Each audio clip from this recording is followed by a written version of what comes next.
Playlist लगा के बैठ जाते हैं कि ठीक है अब ये एरेज पढ़ा रहा है तो मतलब मेरे एरेज हो गए, देख ली तो मेरा लिंक लिस्ट भी हो गया, मैंने बाइनरी ट्रीज देख लिया तो मेरे बाइनरी ट्रीज हो गए। तुम्हारा कुछ भी नहीं हुआ है। थ्योरी वाइज इतना पढ़ेंगे फिर करेंगे, नहीं करना चाहिए।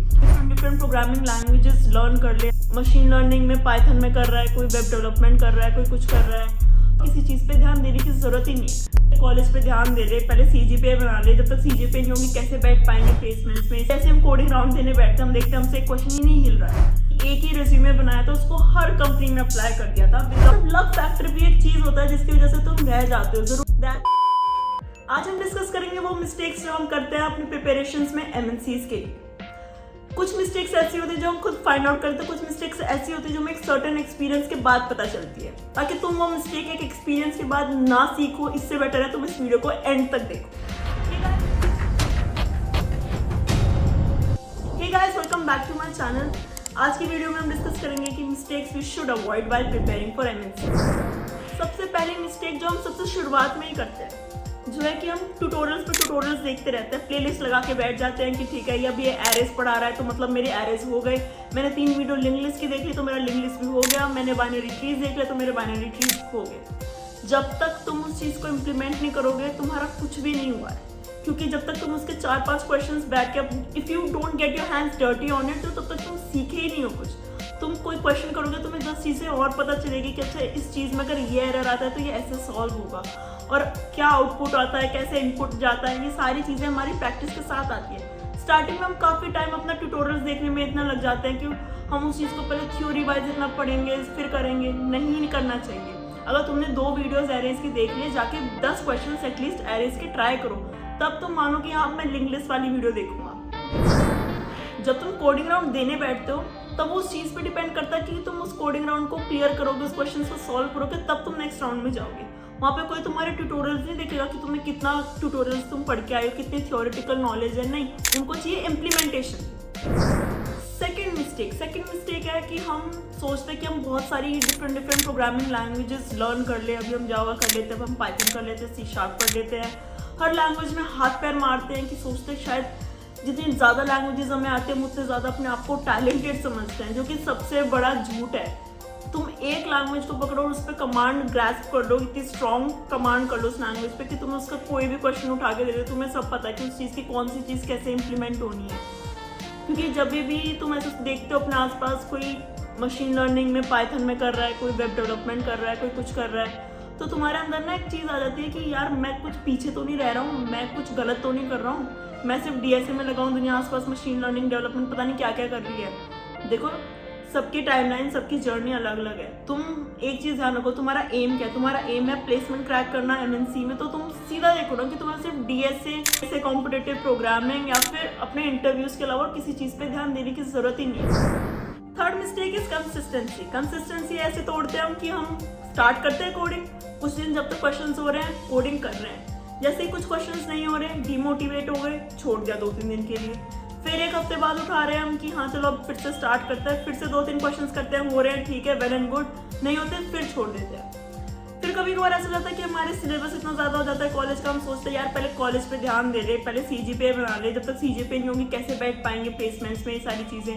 बट फिर क्या करते हैं हम उस टाइम पे कोडिंग छोड़ देते हैं और सिलेबस पे ध्यान देते हैं। ऐसा नहीं होना चाहिए। चाहे दिन का सिलेबस अगर ज़्यादा है तो ऐसे सोचो कि दिन के सिर्फ चाहे 2 क्वेश्चन करो, चाहे मीडियम या इजी लेवल के उठाओ, बट उठाओ ताकि तुम्हारा जो टच है उस लैंग्वेज से वो खराब ही ना हो। नेक्स्ट मिस्टेक है कि हम इम्प्रूवमेंट नहीं कर रहे हर इंटरव्यूज या कोडिंग राउंड के बाद। अगर हमने कोई चीज़ में जाके गड़बड़ भी कर दिया, मान लिया इंटरव्यू नहीं हुआ, तो हमने घर अब बैठ के आके ये नहीं सोचा कि यार क्यों नहीं हुआ। ये बहुत इंपॉर्टेंट क्वेश्चन है कि क्यों नहीं हुआ, क्या मिस्टेक्स थी मेरी साइड से।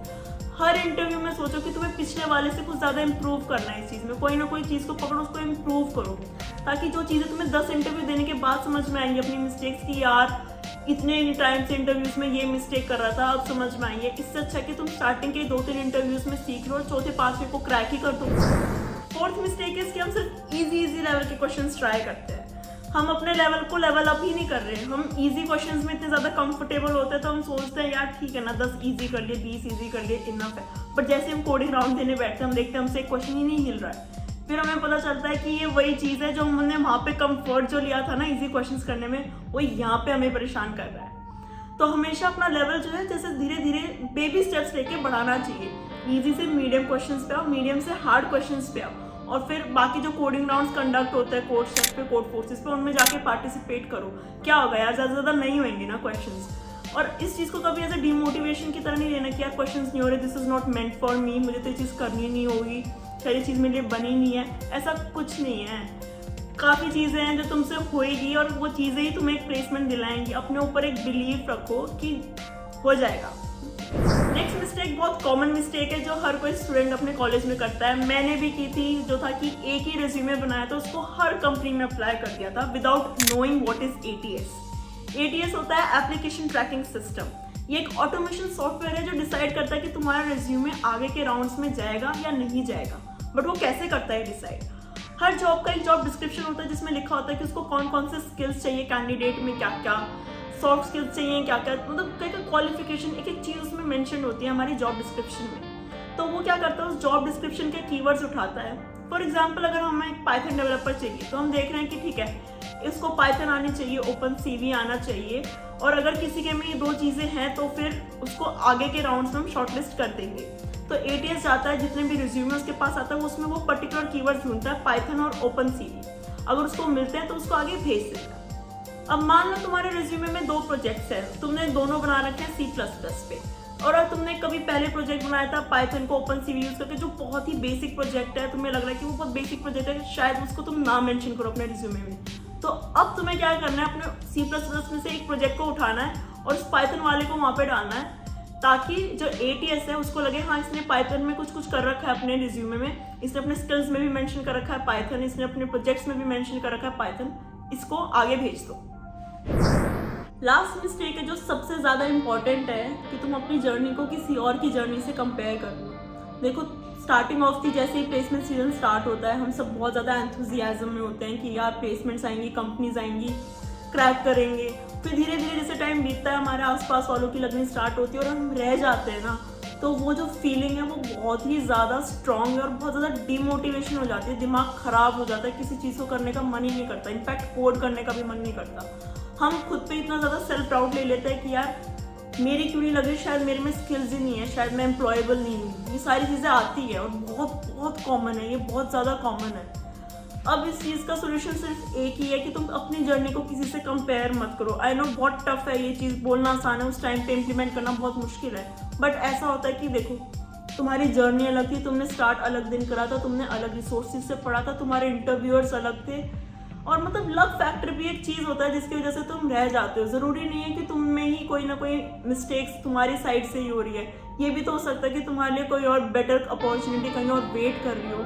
ये सोचो ना, हमें सारी कंपनीज थोड़ी क्रैक करनी है, हमें सिर्फ एक कंपनी क्रैक करनी है। That's all for this video. See you in the next video. Till then, like, comment and share. Bye.